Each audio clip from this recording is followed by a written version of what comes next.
하나님 말씀 받겠습니다. 디모데전서 1장, 신약 성경 디모데전서 1장 8절부터 11절까지 말씀입니다. 1장 8절부터 11절 다 같이 한 목소리로 시작. 그러나 사람이 율법을 법 있게 쓰면 율법은 선한 것인 줄 우리는 아노라. 알 것은 이것이니 법은 옳은 사람을 위하여 세운 것이 아니요 오직 불법한 자와 복종치 아니한 자며 경건치 아니한 자와 죄인이며 거룩하지 아니한 자와 망령된 자며 아비를 치는 자와 어미를 치는 자며 살인한 자며 음행하는 자며 남색하는 자며 사람을 탈취하는 자며 거짓말하는 자며 거짓 맹세하는 자와 기타 바른 교훈을 거스린 자를 위함이니 이 교훈은 내게 맡기신 바 복되신 하나님의 영광의 복음을 조쯤이니라. 아멘. 오늘 본문을 중심해서 율법을 주신 목적이라는 제목으로 말씀을 증거하도록 하겠습니다. 오늘 설교 제목이 율법을 주신 목적입니다. 여기 중심의 가장 핵심은 뭐냐? 율법은 복음의 가치를 알게 하는데 있다. 복음의 가치가 얼마나 소중하고 중요한 것인가를 깨닫게 하는 데 있죠. 목적이 뭐냐? 복음과 율법의 의미를 알게 하는데 동기가 있습니다. 이런 의미가 있었구나 라고 나한테 적용하는 거겠죠. 오늘 말씀은 너무나 중요한 부분입니다. 신자가 됐든 불신자가 됐든 특별히 교회에 다니는 목회자라든가 리더들에게는 너무나 중요한 겁니다. 왜냐 그러면 이 율법에 관한 부분이 아주 민감한 부분이고 여기서 모든 이단이 나왔기 때문에 그러는 것입니다. 성경을 통해 각자 자기들이 옳다고 주장하는 그런 교리들을 만듭니다. 그런 교리에 의해서 구원의 길이 설정이 되게 되어 있습니다. 그래서 나는 이렇게 구원받는다, 나는 저렇게 구원을 받는다에 따라서 교리들이 생겨났고 그 교리들에 의해서 구원이 결정이 되기 때문에 그 구원의 교리에 기초해서 교파가 갈라지게 되는 것입니다. 합동이냐 통합이냐, 장로교냐, 감리교냐, 성결교냐, 순복음교냐, 침례교냐, 안식교냐, 여호와 증인이냐, 캐톨릭이냐, 모든 교파, 이 교파라고 하는 것은 간판을 걸어놓은 현상들입니다. 그 현상들은 왜 생겨났냐? 본질이라고 하는 교리에 의해서 생겨나게 되는 것입니다. 공산주의냐, 민주주의냐라고 하는 언어들은 그 속에 있는 본질적인 사상에 의해서 생겨나듯이 이런 교파는 교리에 의해서 생겨났기 때문에 교파가 천국이냐 지옥이냐 결정을 할 정도로 무서운 것이 왜냐? 교리가 교파를 만들었기 때문에 교파라고 하는 교회를 다니는 것은 그 교리를 믿고 그 교리에서 나는 신앙생활 하나님을 섬기겠다라고 하는 것이기 때문에 그런 것입니다. 그러므로 교파라고 하는 것은 진리 문제입니다. 무슨 문제예요? 진리. 여러분은 개나 소나 아무 교회나 막 가까우면 다니는데 교파라고 하는 것은 진리에 의해서 교파가 결정되기 때문에 진리의 싸움입니다. 그러니까 교파가 이 교리에 의해서 결정됐기 때문에 이 교회에 다니는 것이 너무나 중요한 겁니다. 그래서 서로 다른 구원의 길을 주장하는 이단들의 오류들을 보면 우리가 잘 아는 내용처럼 율법주의 구원관, 즉 율법을 지켜서 행위로 구원받는다라고 할 때 율법주의라 이렇게 말. 율법과 주의는 달라요. 율법은 선한 것이지만 율법을 지켜서 구원을 받을 수 있다라고 하는 것을 율법주의입니다. 그 율법주의가 얼마나 잘못됐는가, 거기에 대한 반증을 하기 위해서 로마서와 히브리서가 기록된 겁니다. 그런데 로마서와 히브리서가 기록된 목적이 뭐냐? 율법주의 이단을 대처하기 위해서 성경을 기록한 목적입니다. 또 하나가 있습니다. 율법을 지켜서 구원받을 수 없다. 그래서 또 하나의 교리가 생겼는데 그것이 방종주의, 무법방종주의라고 합니다. 무법방종주의라는 말은 법이 패했다라고 하는 것입니다. 그래서 율법이 없기 때문에 주인하고 정죄하지 않으니까 죄를 져도 괜찮다라고 하는 구원파, 박옥수, 권신찬, 이유한 같은 이단이 생겼습니다. 근데 지금 생긴 게 아니고 초대교회부터 생겼죠. 그래서 거기에 대해서 반증, 대처하기 위해서 기록된 말씀이 야고보서입니다.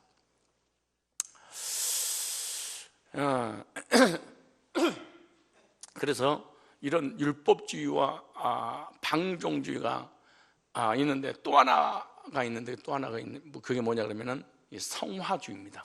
그래서 율법을 지켜서 구원받을 수 없다. 그리고 율법을 폐한 것도 아니다. 그럼 어떻게 구원받느냐? 우리의 행위와 성령의 도우심으로 율법을 지켜서 구원받을 수 있다. 이걸 성화주의 구원관입니다.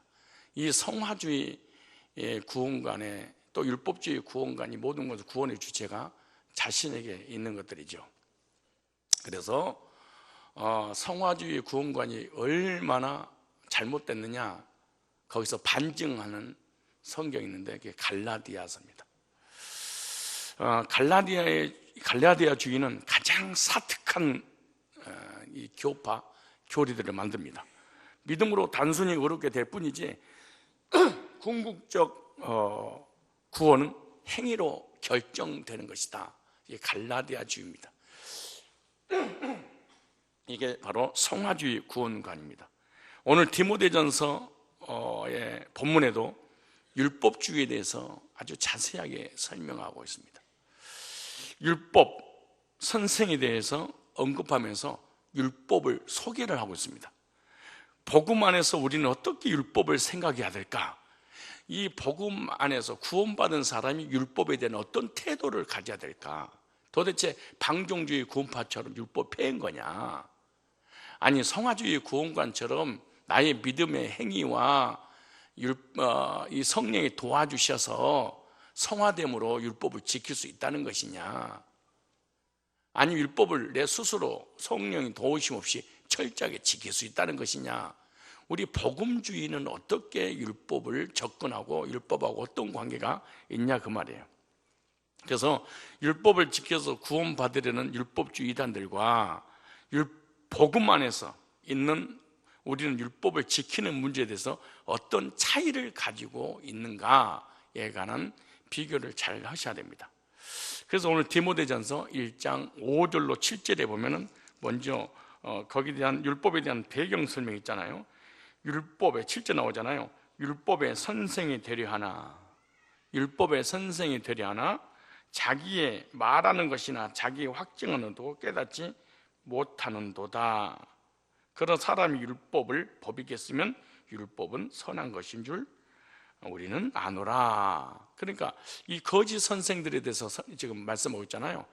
율법주의자, 거짓 선생들을 율법주의자들을 거짓 선생이라고 그러는데 거짓 선생들을 삼가하라라고 바울이 디모데에게 명령하고 있고 너도 그렇게 가르쳐야 된다.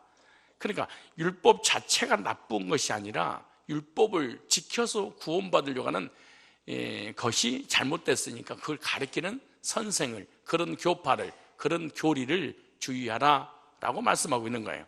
그래서 우리가 율법을 지켜야 구원받는다고 가르치는지 않는 것이 율법을 버리라는 뜻이 아닙니다. 이걸 잘 알아들어야 돼요. 내가 율법을 지켜서 구원을 받을 수 없다는 얘기지 율법을 버리라는 얘기가 아니야. 그럼 율법 버리라. 그럼 방종주의 구원파가 되는 거야. 그때 아무리 일쳐도 머릿속에 딱 고정관념이 이게 처박혀 있어가지고 목사님 율법을 싫어해 그래.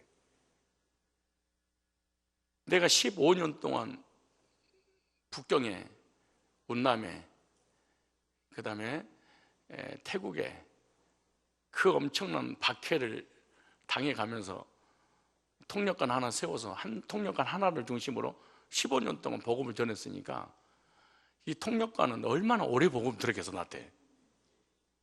이거 다이렉트로 직통 계시잖아. 바로 나머지는 간접 계시고.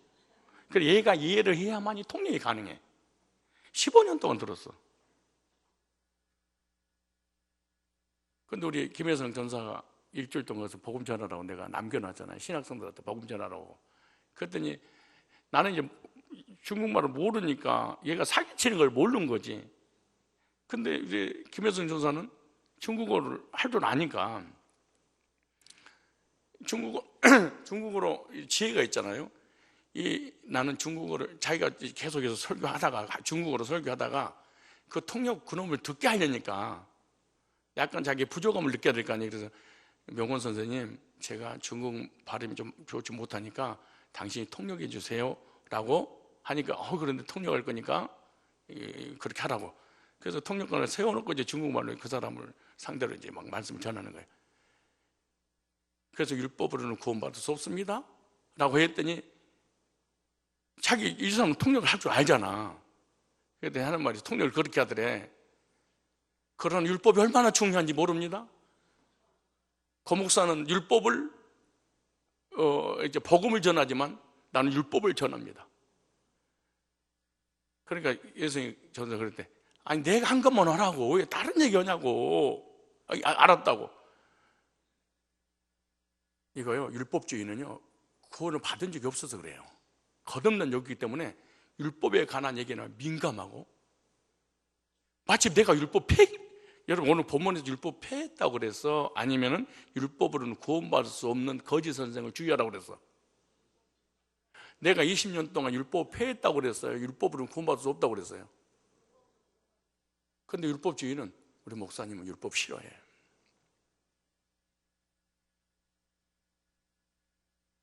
이 거짓 선생들을 조심해야 됩니다. 참 이게 안 들려. 이거요 한 번 처박혀버리면 안 들어가는 거예요.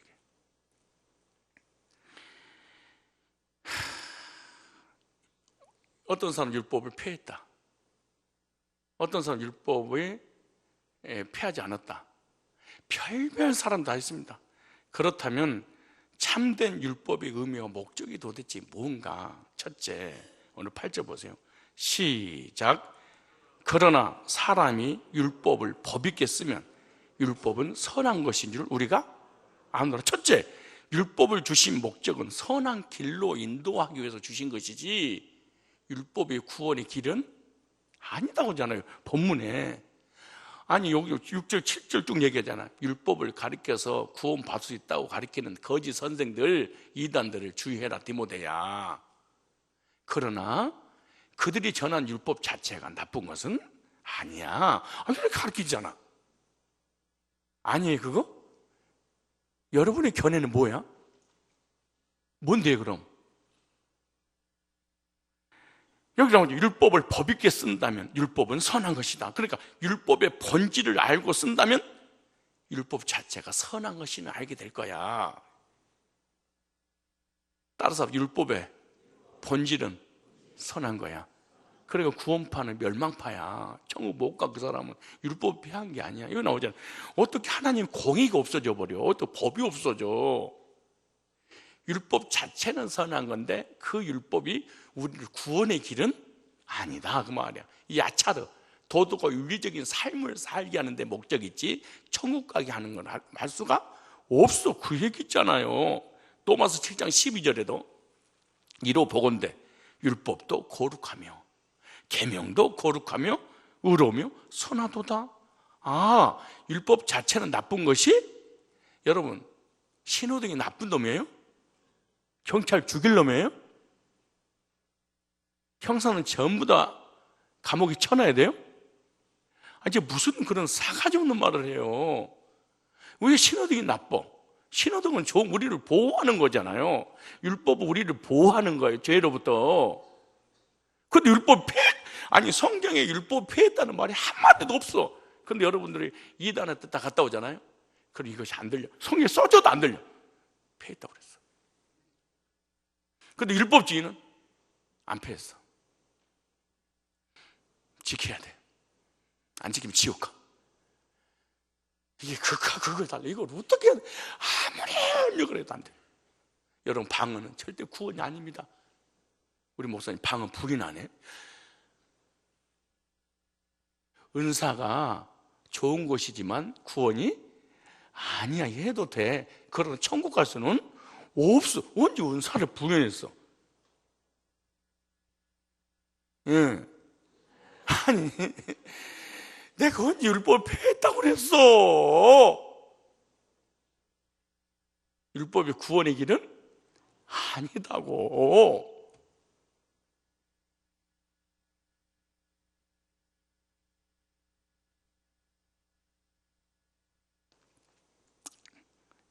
이로 보건대, 잘 보세요. 성경을. 율법도 거룩하며 계명도 거룩하며 의로우며 뭐하도다? 선하도다. 흠조 점도 없는 완벽한 하나님의 공의의 말씀이니까, 따라서 율법은 우리를 선한 길로 인도하기 위해서 주신 것이다. 무엇이 옳은 것인가를 보여주는 것이 율법의 목적이에요. 율법은 거울과 같은 역할로 우리의 삶을 보고 고칠 수 있도록, 그러니까 거울이야. 거울이 나를 구원시킬 수는 없어. 그러나 거울이 나의 깨끗함과 추한 것을, 더러운 것과 깨끗한 것을 보고 고치기는 하는 거지. 야고보서 1장 23절 찾아볼까요? 오늘 디모데전서를 자연스럽게 강의를 하게 됐네. 너무 중요한 목회 서신서이기 때문에 잘 보세요. 1장 23절에 왜 그렇게 이단에 물을 먹어버리면 그게 빠져나오는 것이 그렇게 힘들어. 이게 너무너무 힘든 거예요. 이제 1장 23절 보세요. 누구든지 도를 듣고, 하나님 말씀 율법을 듣고, 1장 23절에 행하지 아니하면 그는 거울로 자기의 생긴 얼굴을 보는 사람과 같으니 제 자신을 보고 가서 그 모양이 어떠한 것을 곧 잊어버려. 아니, 거울을 봤으면 눈곱이 끼고, 아니 얼굴에 뭐가 묻었으면 빨리 가서 씻어야 되는데 실컷 보고 난 다음에 그냥 안 씻어버려. 지금 얼마나 웃긴 사람이에요. 거울을 해뒀어. 그리고 거울을 매일 해봐. 우리 성도들 틈만 나면 이거 중간에 눈물이 살짝 흘리잖아요. 그러면은 예배의 시간에 은혜 받을 생각을 하면 벌써 거울 먼저 봐. 뭐가 흘러내리는 게 고속도로가 뚫렸나 해가지고 거울 먼저 보고 있는 거야. 그리고 막 그걸 딱 보고 있다가 얼굴에 화장이 오늘 두툼하니까 눈물 흘리면 고속도로 뚫어지잖아. 양쪽에 편도 2차선. 그걸 보고 난 다음에 아멘, 이런 사람이 어디가 있어? 다시 뭐 하는 거야? 닦는 거야. 하나님 말씀을 듣고 행치 아니하면 이와 같다, 그 얘기잖아. 그럼 율법 폐한 게? 인사하세요. 당신 이단한테 갔다 왔지. 시작. 이단한테 한번 딱 물 먹으면 아무런 얘기를 해도 패했어. 십자가에서 패했어.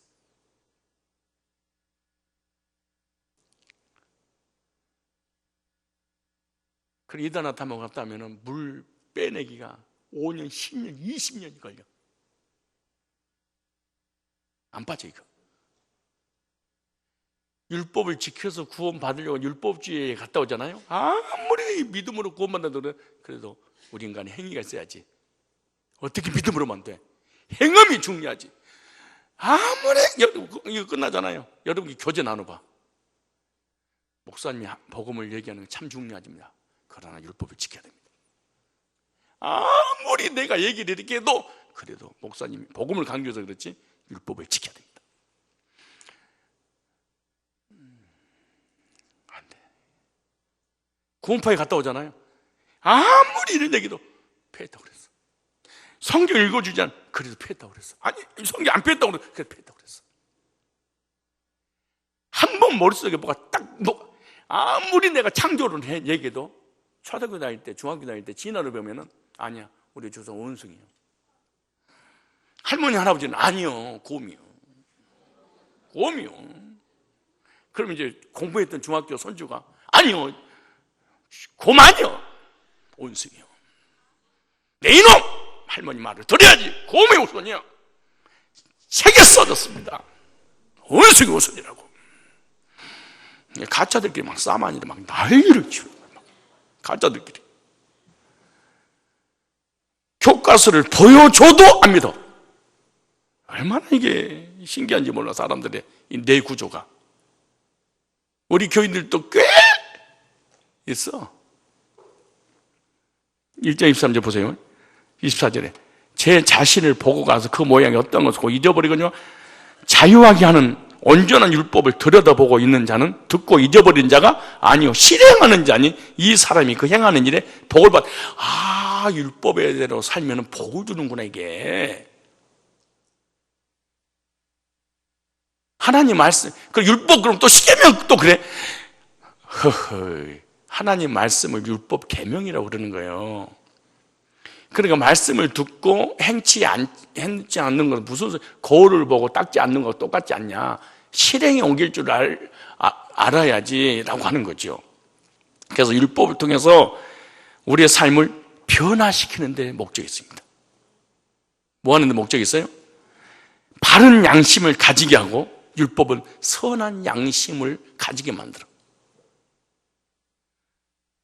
사랑의 삶으로 변화되어 바른 삶을 살도록 하는 거죠. 그게 로마서 12장 8절로 9절 나와요. 혹 권위하는 자는 권위하는 일로, 구제하는 자는 성실함으로, 다스리는 자는 부지런함으로, 긍휼을 베푸는 자는 즐거움으로 할 것이니라. 사랑엔 거짓이 없나니 악을 미워하고 선에 속하라. 바른 삶을 살도록 하는 것이 율법이에요. 그런데 율법주의자들은 율법을 통해서 의롭게 되려고 노력하는 거죠. 그러나 그들이 율법의 본질과 목적을 알지 못하기 때문에 그런 거예요. 그래서 바울이 율법이 무엇인가를 확실하게 설명하고 있는 내용이 디모데전서 본문이에요. 여러분, 율법이 주신 목적이 뭐예요? 율법이 목표하는 최고의 정신은 사랑이야. 나는 율법주의가 사랑 있는 걸 못 봤어. 나 참 신기해. 원래 율법에 주신 목적이 뭐예요? 사랑하라고 준 거지요. 선한 삶을 살라고. 그런데 율법주의의 특징 중 하나가 선하지도 않아. 그리고 공격적이야. 부정적이야. 비판적이야. 그리고 냉철해. 율법주의의 가슴은 냉랭해. 비판만 하지 사랑은 없어. 이 율법주의야. 율법주의 봐봐요. 주변 율법주의자를 주변 봐봐. 얼마나 가슴이 냉랭한지. 찬바람이 막. 율법주의의 특징이, 원래 율법주의는 뭐가 많아야 돼? 율법에 주신 목적은 선한 일을 하기 위해서 주셨으니까 뭐 해야 돼? 사랑해야 되잖아요. 왜 율법은 사랑을 하기 위해서 주신 거니까. 그런데 율법주의 특징은 사랑이 없어. 얼마나 모순돼. 생각해봐. 율법을 주신 목적이 뭐 하라고? 사랑하라고 줬는데 율법주의 특징이 또 뭐가, 율법을 그렇게 지킨다고 하면서 뭐는 없어? 사랑만 없어. 얼마나 이게 모순이냐고, 이게. 아니, 구원은 확신이 있어야 되잖아요. 신기하게 구원파는 구원에 감격이 없어, 또. 얼마나 냉철한지 몰라. 부정적이고 비판적이고 정죄자라고. 이게 구원파의 특징이 또. 왜? 그들은 깨달은 파이기 때문인 거야. 몇 장 몇 장을 깨달아서 그 성령으로 거듭난 적이 없었어. 구약의 율법인 십계명이 두 돌비에 두 개가 있잖아요. 두 돌비에 두 개로 요약하면 1계명부터 4계명까지는 하나님과 인간의 관계, 하나님을 사랑하라. 5계명에서 10계명까지 무슨 관계예요? 사랑과 사랑의 관계, 서로 사랑하라. 아, 10계명을 내가 지키고 있다. 그럼 하나님을 사랑하고 사람을 사랑하는 마음이 있겠구나. 여기서 중요한 거. 율법주의 특징이 뭔 줄 아세요? 율법의 조항은 지켜. 율법의 요구는 듣지 않아. 이게 율법주의야. 안식일을 지키고 11주를 하고 예배는 드리고 회개는 하는데 왜 하나님이 그렇게 살아야 되는 이유가 뭐냐? 그건 실천 안 해. 이게 바리새인들이라고 그런 거예요. 그러니까 십계명도, 우리는 십계명 그러면 뭘만 생각나? 조항들만. 근데 십계명의 목적이 뭐예요? 사랑하라고. 그리고 십계명이 바뀌어버린 게 아니에요. 그러니까 십계명의 조항들은 바뀌었는데 신약에 와서 예수님은 뭐라고, 율법은 뭐라고 소개하는가 찾아보세요. 마태복음 22장 37절. 마태복음 22장 37절 보세요. 그러니까 아까 모세에게 하나님께서 십계명 줬죠. 목적이 뭐예요? 사랑하라고. 그럼 예수님은 이 땅에 십계명을 주지 않아서 조항 바뀌었어요. 세 계명으로. 그런데 세 계명은 뭐냐? 보세요. 22장 37절. 예수께서 가라사대 내 마음을 다하고 목숨을 다하고 뜻을 다하여 주 너희 하나님을 사랑을 하셨으니 이것이 크고 첫째 되는 계명이요, 둘째는 그와 같으니 네 이웃과 네 이웃을 네 몸과 같이 사랑을 하셨으니 이 두 계명이 온 율법과 선지자의 요약이니라. 성경을 요약하면 뭐예요? 하나님을 사랑하고 형제를 사랑하라. 이것이 계명이래. 그런데 계명은 지키는데 사랑은 없어.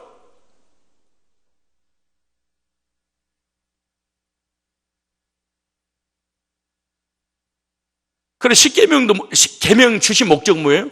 사랑. 예수님의 세 계명도 뭐예요? 사랑. 또 찾아볼까요? 요한복음 13장 34절. 그러니까 율법주의자들은요, 율법을 지키는 척 하는데 바리새인이 돼가지고 사랑은 조금도 가슴에 올려나질 않아. 참 냉랭해. 자, 볼까요? 요한복음 13장 34절. 새 계명을 너에게 주니, 그럼 새 계명이 있으면 무슨 계명도 있다는 거예요? 옛 계명. 옛 계명이 뭐예요? 모세의 법. 율법이잖아요. 그래서 신약이 와서는 하나님이 십계명을 주지 않아서 우리에게 새 계명을 주셨지. 근데 옛 계명이든 새 계명이든 목적은 하나야. 뭐예요? 사랑. 이해가지요? 새 계명을 너에게 주는 서로 사랑하라. 내가 너희를 사랑한 것 같이 너희도 서로? 새 계명은 좀 바뀌었네. 어떻게 바뀌었냐? 옛 계명은 십계명이 뭘로 바뀌었죠? 내 이웃을 내 몸과 같이 사랑을 그랬죠. 내 이웃, 혈통적으로 이스라엘 백성들끼리, 이방인은 죄하고 너희들끼리. 신약에서는 예수 안에서 구원받은 믿음이 형제 자매끼리 사랑해. 불신자가 아니야. 불신자가 아니야.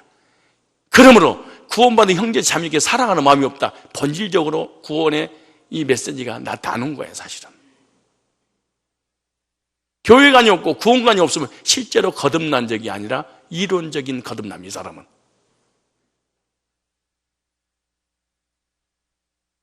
성경을 속일 수는 절대로 없습니다.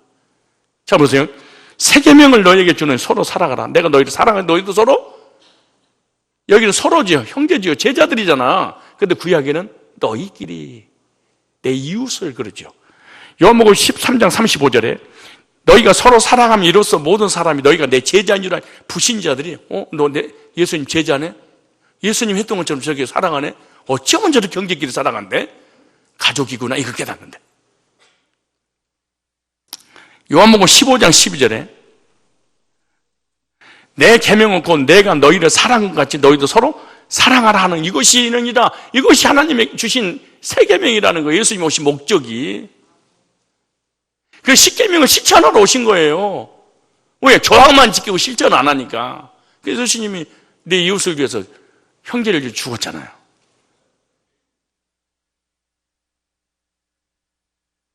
다시 얘기입니다. 구원파는 구원에 감격이 있어야 되는데 구원파의 특징이 감격이 없어. 왜? 하나님의 사랑의 능력이 안 와서. 율법주의는 율법을 강조하고 지켜야 돼, 행해야 돼. 나는 태국이라든가 이런 데 가가지고 내 설교를 듣고 율법을 지키고 율법으로 구원받아야 됩니다, 이런 사람 치고 나한테 껌 한 통 사중을 못 봤어.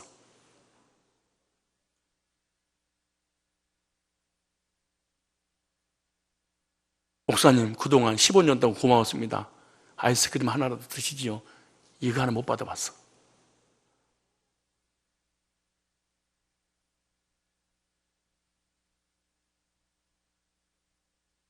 얼마나 율법주의자들 이기주의자인 줄 알아요? 얼마나 개인주의인 줄 아세요? 율법주의 특징이 자기밖에 몰라.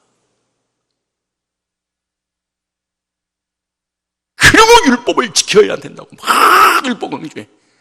사랑은 없어.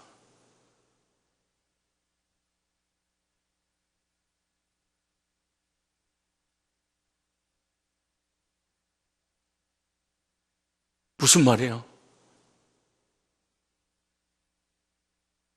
율법을 하나님 주셨는데 율법의 의도, 율법의 목적은 몰라. 왜 유대인들이 다 지옥 간 줄 아세요? 율법의 조항은 지켰는데 율법을 주신 목적은 이루지 못했어. 그래서 지옥 간 거예요.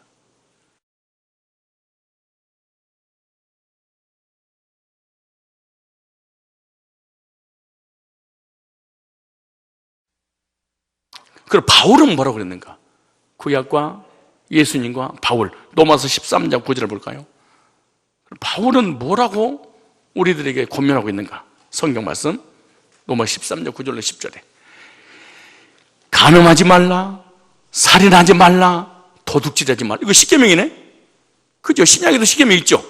지금 십계명 있는 것이 아니고 십계명 인용하고 있잖아 지금. 그죠? 예수님도 인용했죠? 그러나 십계명을 지켜라 그러진 않아. 바울도 언제 그랬어? 신약에 와서 한 구절만 찾아봐. 율법주의자들이 있다면. 자 보세요. 탐내지 말 한 것과 그 외에 다른 계명이 있을지라도 내 이웃을 네 자신과 같이 사랑하라 하신 그 말씀 가운데 다 들었느니라. 그러면서 보세요. 사랑은 이웃에게 악을 행하지 아니하나니 그러므로 사랑은 율법의 완성이니라 그러네. 왜 욥이 지옥 간 줄 알아요? 지옥은 안 갔지만 왜 지옥 갈 뻔 줄 아세요? 율법의 요구는 율법의 조항은 다 이루었는데 얼마나 고통스러웠을까요? 근데 그들은 진짜로 율법대로 살았어. 그러나 율법의 목적인 하나님의 사랑을 깨닫지를 못해.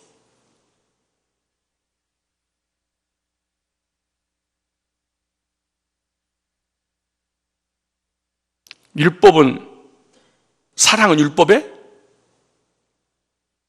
천 가지 율법을 다 지켰는데 하나님을 사랑하고 형제를 사랑하지 않아서 무효입니다. 이게 율법이에요. 무효입니다.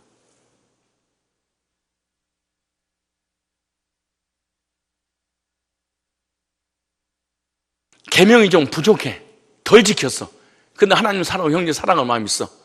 율법을 다 지켰느니라. 그리고 사도 요한이 뭐라고 그럴까 봐요, 신약에서. 요한일서 3장. 요한일서 3장. 이거 아무리 얘기해도 율법주의는 안 들려. 그래도 지켜야 돼. 내가 안 지키라는 얘기가 아닌데. 자, 보세요. 요한일서 3장 11절에. 우리는 서로 사랑할지니, 이는 너희가 처음부터 들어서, 3장 11절 보세요. 잘 보세요. 우리는 서로 뭐 할지니? 사랑할지니. 이는 너희가 언제부터 들었어? 구약 때부터 들었던 계명들입니다. 이게 예수님 때도 들었고 새로 내가 넣다는 얘기가 아니야. 이미 십계명 속에 너희들이 왜 못 지킨 줄 아냐? 조항은 지키는데 사랑이 없어. 그 다음 보세요. 요한일서 3장 23절에 3장 23절 그의 계명은 이것이니 곧 그 아들 예수 그리스도 이름을 믿고 그가 우리에게 주신 계명대로 서로 사랑할지니. 그게 하나님 말씀이래. 하나님께서 말씀 주신 목적이 서로 사랑하라고 주셨대. 요한 2서 1장 5절 볼까요? 요한 2서 1장 5절에 부녀여 내가 이제는 네게 구하노니 서로 사랑하자. 이는 새 계명같이 네게 쓰는 것이 아니오 예수님이 주신 새 계명처럼 쓰는 것이 아니오 처음부터 우리에게 가진 것이다. 그리고 예수님이 주셨던 새 계명이 있잖아요. 요한복음 14장 아까 읽었던 내용들 그러기 전에 이미 사랑이라는 계명을 주셨는데 그게 십계명인데 여러분들은 십계명 조항만 지키다가 망해버렸는데 망하지 말고 십계명을 주신 목적이 뭐냐? 하나님을 사랑하고 형제를끼리 사랑하라고 주신 거 아니냐? 그런데 너희들은 사랑을 하지 않고 조항만 지켰지 않냐? 그러지 말어. 내가 새롭게 여러분 서로 사랑하세요 이러지 않잖아. 이미 구약 때부터 있었어. 그러니까 계명이라고는 현상만 지켰지 본질은 없었던 거야, 이게. 그래, 거듭난 적은 없이 계명만 지키는 거야, 이게. 우리는 율법을 의문으로 지키는 것이 아니라 사랑해서 순종하는 거예요. 뭐에 순종하는 거예요? 사랑해서. 로마서 7장 8절 볼까요? 로마서 7장 8절에 이제는 우리가 얽매였던 것에 대하여 죽었으므로 여기는 죽었네. 자 보세요. 로마 7장 8절에 율법이 어떻게 우리에게 말씀하고 있는 거 보세요. 이제는 우리가 얽매였던 것에 대하여 죽었으므로 율법에서 벗어났으니 그러네. 이걸 가지고 구원파는 폐기됐네 그러는 거예요. 진짜 이게 그러니까 그럴 수도? 여러분 어떻게 해석할 건데 그럼? 자 봐서 시작. 이제는 우리가 얽매였던 것에 대하여 죽었으면 율법에서 이걸 가지고 구원파가 교리를 만든 거야. 그거 봐라, 율법 폐했지. 그럼 여러분들은 무식하니까 또 그래 안 폐했어요. 여기 읽어보세요. 율법에 벗어나 폐했다고 그러잖아요. 아니요, 그래도 안 폐했어요. 성경이 폐했다고 그래도 우리는 또 안 폐했다고 그래. 그러니까 구원파고 얘기해도 우기고, 이쪽에서 우기고, 이쪽에서 얘기하면 구원파에서 우기고. 그 같은 이단끼리 우기는 거야, 그냥. 요한계시록 나오잖아요. 사람이 싸우는데 이단끼리 서로 싸우리라. 서로 가짜가 진짜라고. 여러분 중국 같은 데 가보세요. 가짜 물건 가지고 서로 진품이라고 싸워. 그래서 계속 가짜를 진짜라고 막 이렇게 말을 하잖아요. 그럼 진짜 자기가 있는 그 가짜가 진짜인 줄 알아버려. 옛날에 271만 5천 원짜리 자석료 있잖아요. 재팬 나이프 그거 2만 원, 3만 원짜리 물건인데 그 271만 원인데 못 버려. 그게 나중엔 가짜로 들켰어. 그래서 계속 진짜로 세뇌를 당하는 말이 그게 진짜인 줄 안 거야. 여러분 지금까지 우리가 살아면서 혈액순환이 안 되면은 자석 목걸이, 자석 반지 막 이렇게 하잖아. 왠 줄 아세요? 우리 몸속에 철분 있잖아. 그러니까 자석이 갖다 대면은 피 속에 있는 철이 뭐 하는 거야? 움직일 거 아니에요? 그리고 혈액순환이 돈다고 그래. 돌 같은 소리 하고 있어. 우리 몸 속에, 피 속에 있는 그 F 철이 아니요. 쇳덩어리 철하고 우리 몸 속에 있는 철하고 이 자석하고 전혀 무반응이야. 그런데 오랫동안 속아갖고 너무 내가 키가 큰 게 아니고 꽃발 든 거야 이렇게. 너무너무 오래 속아. 지금도 누가 목이 안 좋다 그러면 자석 갖다 줘. 설교 듣고 나서 끝나면 목사님 혈액순환 자석이 최고입니다 이래. 이거요. 우리 이게 아니 이번에 신천지 섭외부장이 형사한테 연락이 왔어. 나를 좀 만나자고, 나하고 통하자고. 이제 신천지가 대장이 섭외부장이 전체 통솔하는 섭외부장이. 그래서 내가 너희들을 왜 만나냐? 너희들이 감히 나를 만나? 그런데 궁금하잖아. 왜 만나자고 하는지를. 얼마나 궁금한지 몰라. 하루 가고 이틀 갔는데 얘가 무슨 말 할까 그래서 녹음 좀 해야 되겠다 그랬는데 내가 하기는 그렇고 부목사한테 시켰어. 좀 알아봐라. 네가 알아 통화해가지고 좀 이 사람이 뭘 하고 통하는 목적이 뭔지 좀 알아봐라 그러더니 형사 하나만에 그러더래. 그들이 한 달 동안 여기다가 집회 시위했잖아. 근데 수요일날로 끝났어. 수요일날로. 그러니까 우리가 수요일날 오전에 가서 빨리 집회 시위해라. 그래서 신고 내라고 부목사 보냈어. 신고를 딱 내자마자 돌아섰는데 그들이 또 연장 시위하려고 또 집회 신고를 낸 거야. 그리고 우리 끝나면 그들이 할 수 있는 집회야. 근데 왜 나한테 연락을 해? 하는 말이 나한테 전화해서 목사님 1시간만 집회하시면 바로 이어서 우리가 해줄 거니까 오래 하지 마세요. 얼마나 웃기는 지금 뭐야? 도둑놈이 우리 집에 예를 들어줄게. 도둑놈이 우리 집에 도둑질해야 되는데 내가 집을 지키고 있으니까 한나절만 좀 집에 좀 나가주세요. 그런데 도둑질해가지고 갈 거 아닙니까? 다시 말해 우리 교회가 잘못됐다고 강금, 폭행, 뭐 돈 받고 뭐 상담해줘서 돈벌이 목사, 강제 개종 이걸 피켓 들고 시위해야 되는데 너희들이 하면은 동시에 법적으로 걸리니까 우리가 시위하다가 그만둬야지 그들이 시위를 해. 그러니까 당신들이 시위하다가 좀 빨리 멈춰주면 바로 이어서 당신을 상대로 잘못됐다고 시위할 거니까 빨리 좀 끝내. 아니 내가 그걸 들으면 그러면서 혼자서 아니 내가 돌았나 제가 돌았나 막 이제 내가 혼란이 오는 게 내가 막 머리가 이제 사람이 이렇게 돌아도 이렇게 돌고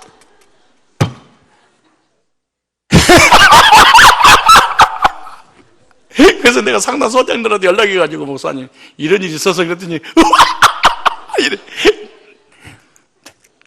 웃고 진짜 이렇게 미칠 수가 있을까 사람이. 이게요 이단에 빠져버리면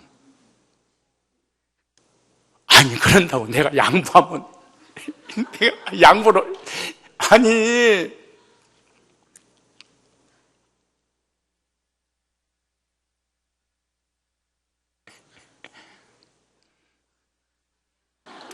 문재인 대통령 김정은이한테 연락이 왔어. 문재인 대통령한테 내가 남침해서 남을 딱 쓸어버릴 때까지 제발 방어하지 말고 가만히 있으라고 명령 좀 내려주세요. 이렇게 이게 구원파라든가 율법주의라든가 신사도라든가 이단에 빠져버리잖아요. 이게 처박혀가지고 안 돼. 한쪽으로 딱 이해버리면 어떻게 생각해봐. 이만희를 재림지라고 좀 성상교 와서 얘기를 하려고 그러는데 난 대처하는 쪽이잖아. 당신들이 대처하는 바람에 이만희를 재림지로 말을 못하고 있으니 제발 좀 피해 주십시오.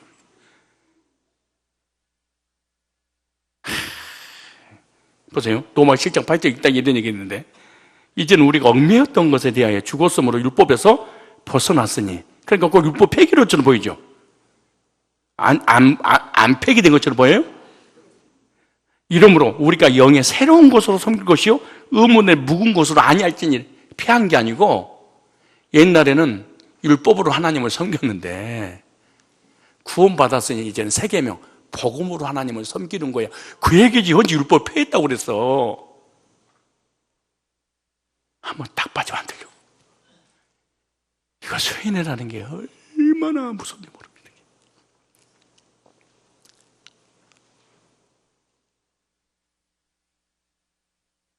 여기 의문은 의문이라고 하는 문자화된 이 법조항을 말하는 거예요. 문서화된 거. 하나님은 복음을 통해서 우리에게 사랑을 깨닫게 해줌으로 말씀을 순종하게 합니다. 하나님이 날 이렇게 사랑하셨다는 사실을 깨닫고 마음속에 자발적으로 주님의 뜻에 순종하는 것이 율법을 주시는 목적이야.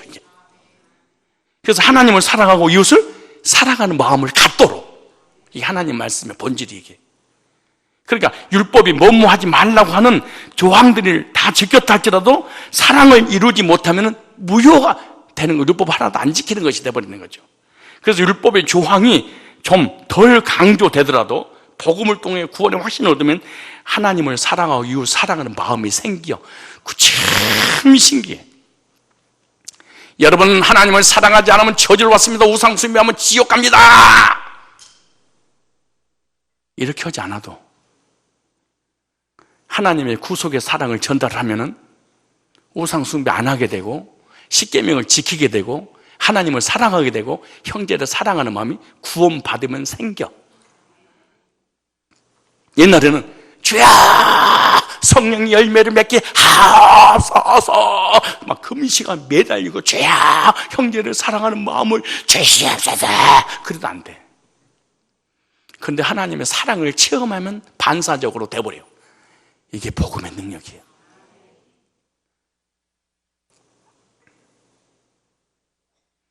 목자들 있죠. 목원들한테 이렇게 합시다. 이렇게 합시다. 이렇게 합시다. 말 듣든가요? 튕겨나가든가요? 다 튕겨나가버려요. 그리고 적이 돼. 근데 사랑하는 마음을 먹도록 동기부여하면 자발적으로 하고 싶어져. 이것이 사랑의 힘이야. 복음을 듣고 주님의 은혜와 사랑을 체험하게 된 이유는 하나님의 사랑이 임함으로 반사적으로 실천이 되어지는 거죠. 이게 말씀의 능력이야. 볼까요? 요한일서 3장. 요한일서 3장. 1대지밖에 못 하겠네. 큰일 났네. 이거 요한일서 3장 14절. 자, 우리 리더들이 많이 있기 때문에 참 이거 잘 정리를 하셔야 됩니다. 이런 말씀이 개념 정리가 돼야지. 요한일서 3장 14절 보세요. 자동으로 사랑하는 마음 생기가 안 생기는 볼까요? 우리는 형제를 사랑함으로, 보세요. 형제를 뭐함으로? 사망에서 옮겨 생명으로 들어간 줄을 알거니와. 아, 내가 구원받은 안 받은 어떻게 하셨느냐? 아, 내가 형제를 사랑하는 거 보니까 구원받은 근거였구나. 이거 본질은 안 보이지만 현상을 보면서 사랑하지 아니한 자는 그대로 지옥에 머물러 있느니라.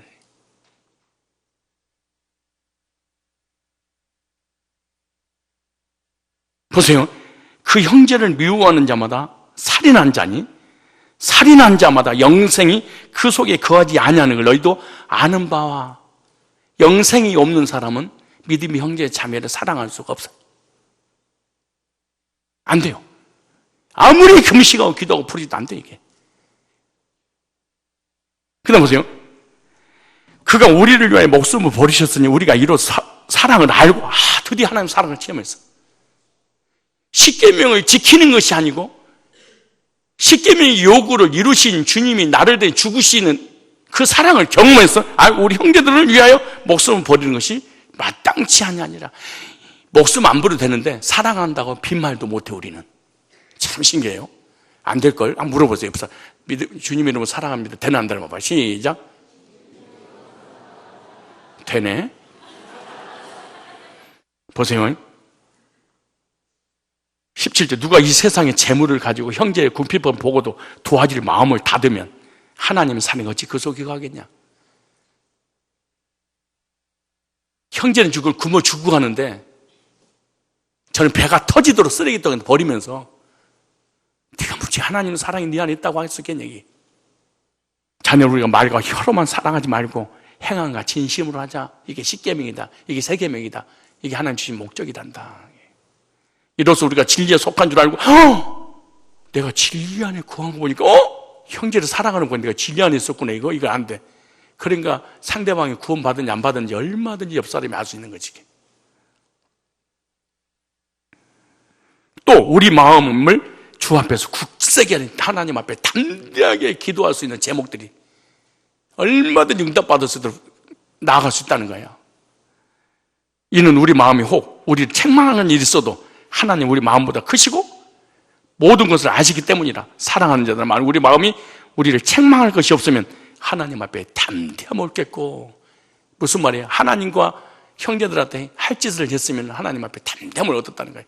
하나님께 열등감, 사람에게 대한 열등감, 이걸 가지고 있으면 하나님의 담대함을 갖지 못할 거야.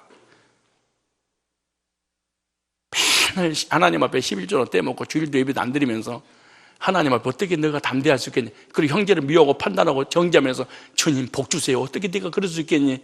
그러니까 너는 이 땅에서 영육간에 아무것도 할 수 없는 무능력자가 되고 마라. 그 얘기야 지금.